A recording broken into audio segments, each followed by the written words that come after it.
Hi, this is Naresh Kumar. Welcome back. Maths Naresh E-Class. First time మన ఛానల్ని మీరు చూస్తున్నట్లయితే సబ్స్క్రైబ్ చేయండి, అలానే వీడియోని లైక్ చేయండి, మీ ఫ్రెండ్స్ కూడా షేర్ చేయండి.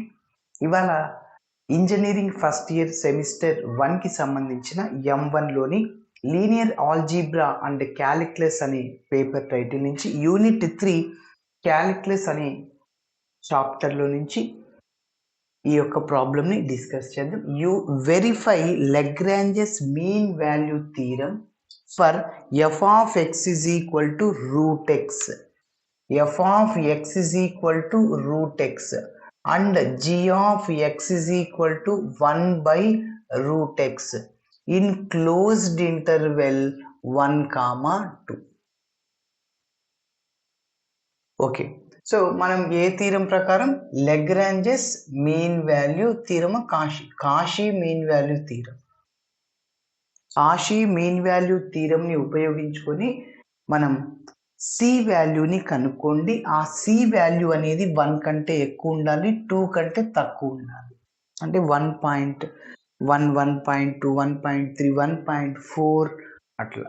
ఓకే, 1.99 వరకు కూడా రావచ్చు, ఎగ్జాక్ట్గా 2 రాకూడదు. మరి ఈ కాషీ మీన్ వాల్యూ థీరం యొక్క స్టేట్మెంట్ ఏమంటే f dash of c by g dash of c is equal to f of b minus f of a by G of b minus g of a. ఇక్కడ a అంటే 1 అని, a is equal to 1, b is equal to 2.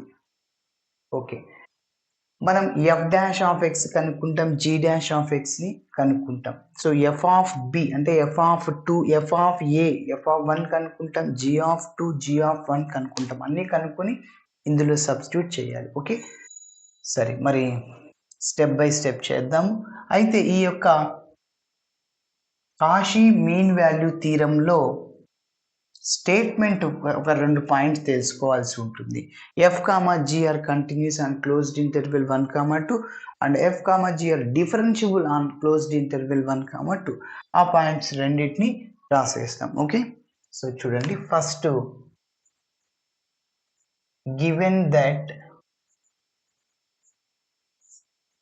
F of X is equal to root X and g of x is equal to 1 by root x.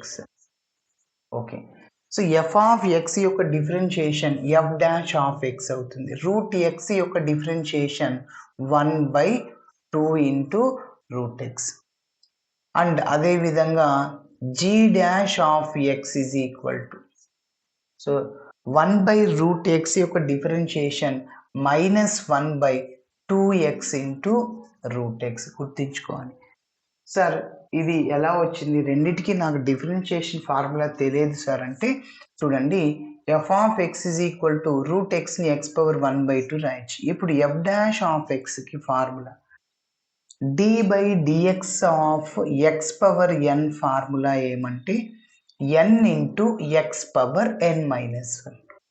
So ఇక్కడ n అంటే ఏంటి? 1/2 x⁻1/2 -1. So 1/2 x⁻−1/2 అవుతుంది. 1/2 -1 అంటే LCM 2, 1 - 2 -1/2. ఇప్పుడు ఈ x⁻−1/2 ఉంది కదా, దాన్ని డినామినేటర్కి తెచ్చేయండి, x⁻+1/2 అవుతుంది.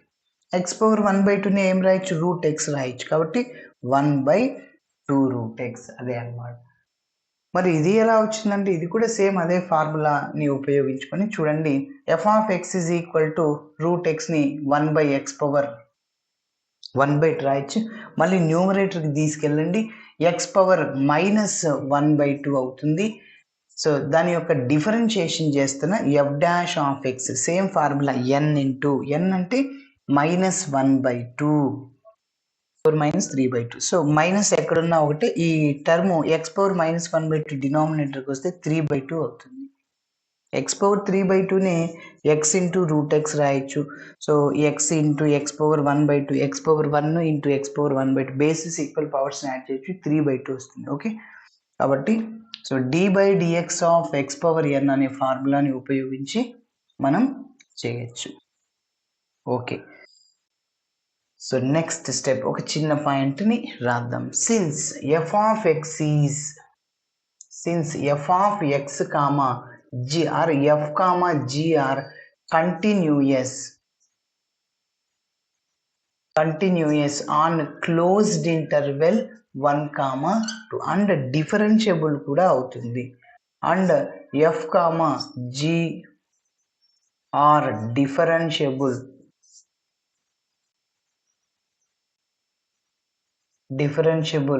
on open interval 1 comma.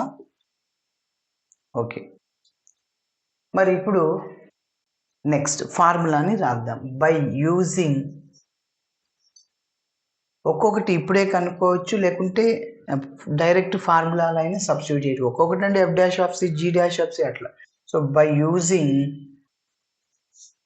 Lagrange's మనం Cauchy mean value theorem. By using Cauchy mean value theorem, two functions only Cauchy mean value థీరంలోనే వస్తాయి. There exists C belongs to open interval 1 comma 2 such that ఏంటంటే f dash of C by G dash of C is equal to f of B minus f of A divided by G of B minus G of A. f dash of C. Okay, so f dash of x కనుక్కున్నాం, అందులో ఎక్స్ బదులు సిని substitute చేయండి. 1/2 into root c divided by g dash of c, అందులో ఎక్స్ బదులు సిని సబ్స్టిట్యూట్ చేయండి. -1/2c root c. Okay, is equal to f of b అంటే మనకు తెలుసు ఏ అంటే 1, బి 2, ఎఫ్ ఆఫ్ 2. సో ఇందులో ఎఫ్ ఆఫ్ ఎక్స్ అనే ఫంక్షన్లో ఎక్స్ బదులు 2 సబ్స్టిట్యూట్ చేయండి, అంటే √2 మైనస్ ఎఫ్ ఆఫ్ ఎక్స్ అనే ఫంక్షన్లో ఎక్స్ బదులు 1 సబ్స్టిట్యూట్ చేయండి. సో √1 అంటే 1 divided by G of X అనే ఫంక్షన్లో ఎక్స్ బదులు బిని సబ్స్టిట్యూట్ చేయండి, అంటే 2 అనమాట. సో కాబట్టి 1/√2 మైనస్ జీ ఆఫ్ ఏ అంటే ఏంటంటే 1. జీ ఆఫ్ ఎక్స్ అనే ఫంక్షన్లో ఎక్స్ బదులు 1 సబ్స్టిట్యూట్ చేయండి. 1/√1 అంటే 1, 1/1 అంటే 1 కాబట్టి 1. ఓకే, నెక్స్ట్ ఇంకా దీన్ని సింప్లిఫికేషన్ చేస్తున్నా చూడండి.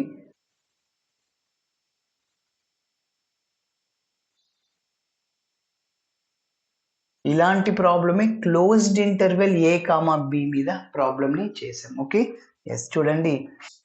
సో 1/2√c రాశాను ఇంటూ ఈ 1/2c√c, అది న్యూమరేటర్కి వెళ్తే రెసిప్రోకల్ అవుద్ది, అంటే 2c√c మైనస్ రాశాను 2c√c డివైడెడ్ బై చెప్పండి 1 ఉన్న ఒకటి లేకున్నా ఒకటి. ఓకే, సో ఇక్కడ √c క్యాన్సిల్, 2 క్యాన్సిల్ అయిపోతుంది. ఓన్లీ ఇక్కడ -c మాత్రమే ఉంది. ఈజ్ ఈక్వల్ టు ఎస్ √2 - 1 దాన్ని అలానే రాస్తున్నా బై. ఇప్పుడు దీనికి ఎల్సిఎం చేద్దాం. ఎల్సిఎం ఏంటంటే √2 క్రాస్ మల్టిప్లై చేస్తున్నా 1 - √2. ఓకే, సో ఇదంతా √2 - 1 బై ఇది. సో ఇప్పుడు మళ్ళీ ఇది రెసిప్రోకల్ అవుతుంది చూడండి. 1 ఎప్పుడైనా 2/3 ఇలా ఉన్నప్పుడు ఈ 2/3 న్యూమరేటర్కి అయితే ఏమవుద్ది 3/2 అవుతుంది. సేమ్ అదే విధంగానే చేస్తున్నాను. So -c is equal to చెప్పండి. సో √2 - 1 ఇంటూ రెసిప్రోకల్ అవుతుంది, అంటే √2 డివైడెడ్ బై 1 - √2. ఇప్పుడు చూడండి, రెండు క్యాన్సిల్ అవ్వడానికి ఇక్కడ డినామినేటర్ నుంచి మైనస్ని కామన్ తీసేస్తాను. Okay, so that is equal to √2 - 1 into √2 into 1 మైనస్ని కామన్ తీస్తే ఆ -√2 +√2 అవుతుంది, ఆ +1 -1 అవుతుంది. అప్పుడు ఇక్కడ ఉన్న √2 - 1 √2 - 1 క్యాన్సిల్, మైనస్ క్యాన్సిల్. ఎస్ ఇంకా ఫైనల్గా C is equal to root two value exactly 1.414. Yes, ఇప్పుడు మీరు చెప్పండి. √2 వాల్యూ 1.414. ఎస్, అంటే మన ఇంటర్వెల్ అనేది 1,2 అనమాట. ఓపెన్ ఇంటర్వెల్ అంటే ఆ సి వాల్యూ 1 కంటే ఎక్కువ ఉంది, 2 కంటే తక్కువ ఉంది. ఎస్, కాబట్టి that belongs to open interval 1,2. Okay, so ఇలా చేయాలి. Thanks for watching my video. Video నచ్చితే ఖచ్చితంగా మీ ఫ్రెండ్స్ కూడా షేర్ చేయండి. బాయ్.